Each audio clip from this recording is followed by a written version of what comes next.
भवानी शंकरो बंदे श्रद्धा विश्वास रूपिणो याभ्यां विना न पश्यन्ति सिद्ध स्वान्तस्तमीश्वरम् सिद्ध स्वान्तस्तमीश्वरम् सिद्ध स्वान्तस्तमीश्वरम्। बोल श्री सद्गुरुदेव महाराज की जय। जगत जननी श्री माता जी की जय। हृदय सम्राट श्री भोले जी महाराज की जय। परमाराध्य श्री मंगला माता जी की जय। उमापति महादेव की जय। सियावर रामचंद्र भगवान की जय। वृंदावन बिहारी लाल की जय। पशुपतिनाथ भगवान की जय।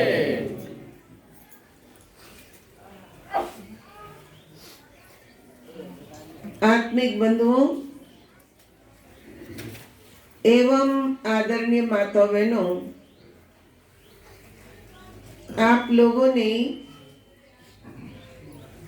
अभी हमारी गुरु महाराज जी की परम भक्त सेविका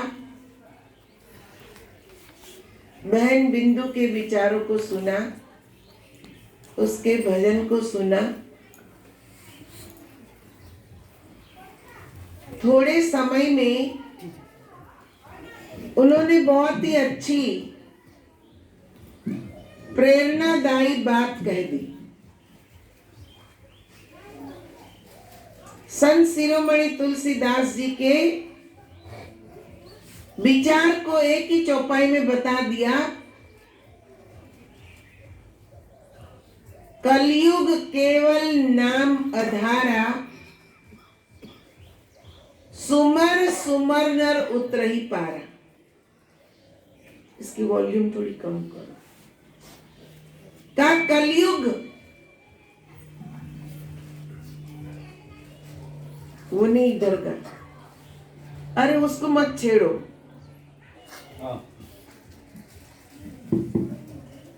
कलयुग केवल नाम अधारा, ठीक है। कली काल में केवल नाम का ही आधार है। सतयुग में 1000 वर्ष तक यज्ञ करते थे और जो पुण्य मिलता था उतना ही पुण्य त्रेता में 1000 वर्ष तक तप करने से मिलता था।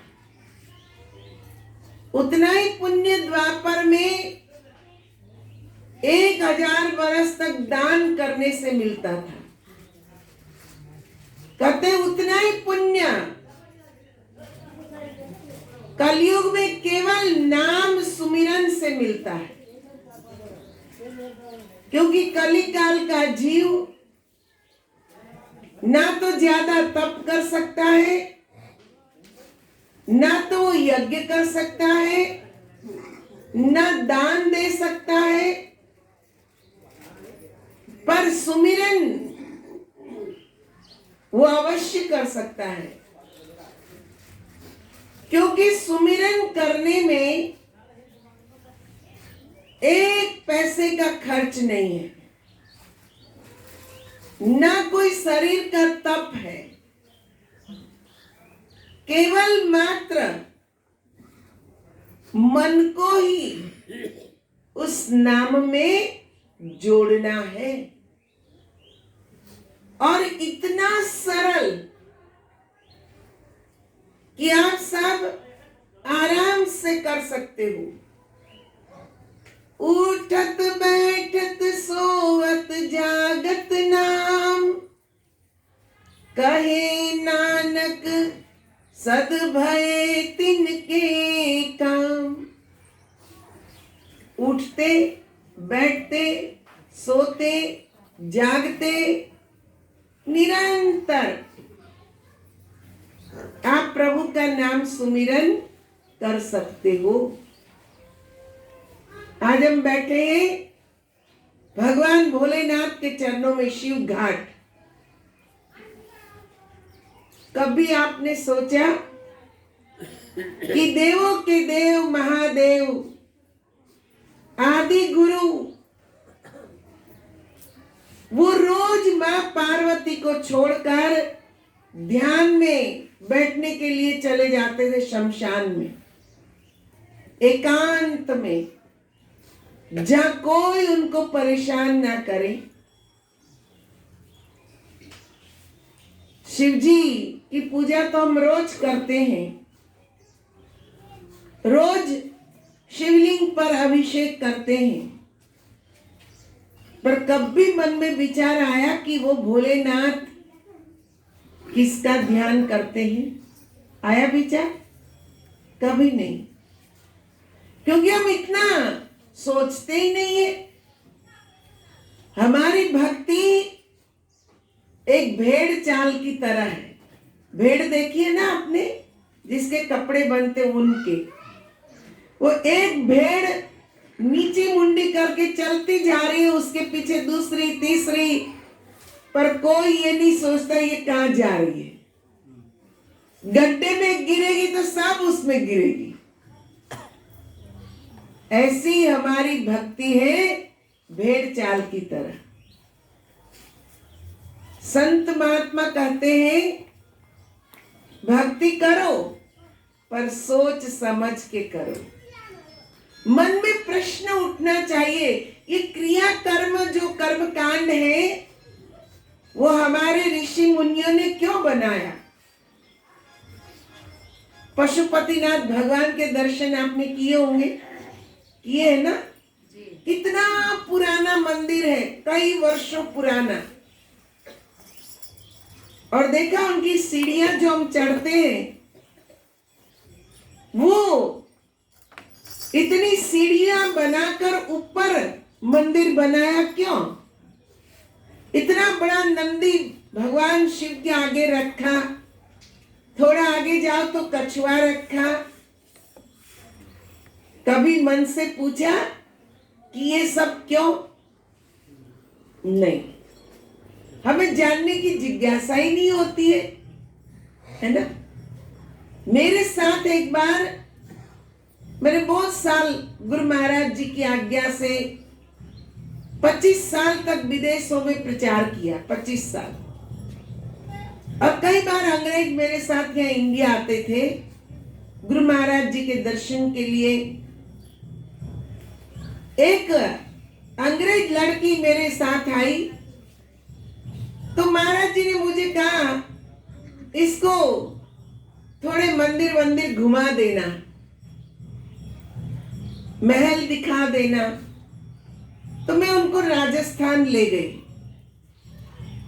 एक पहाड़ी पर शिव मंदिर था, वहां हम गए। बहुत पुराना मंदिर, कई हजार साल पुराना। वहां जब हम गए